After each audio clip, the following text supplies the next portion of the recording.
For more on this, we turn tonight to former U.S. diplomat Jim Jatras. Jim, good to have you with us tonight. The latest backdrop to this story is that there is a lot of conversation on Capitol Hill and at the White House about Rex Tillerson stepping down at the end of the year and Mike Pompeo, the CIA director, becoming Secretary of State. If that is or is not true, it still sends a message to North Korea that maybe we're not on the same page ourselves. What do you make of that? Well, I think that's right, Ed. Let's remember it was a few weeks ago that President Trump tweeted Mr. Tillerson on Twitter, actually, making fun of him. He's wasting his time on this diplomacy.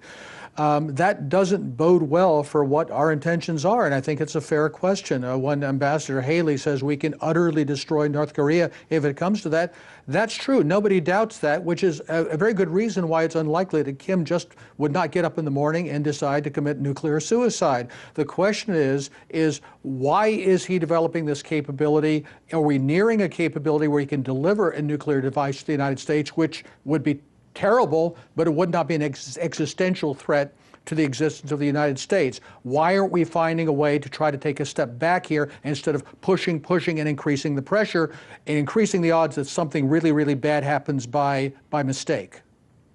Now, the comment that came from the spokesperson from the State Department said that North Korea has absolutely no interest to engage in any dialogue.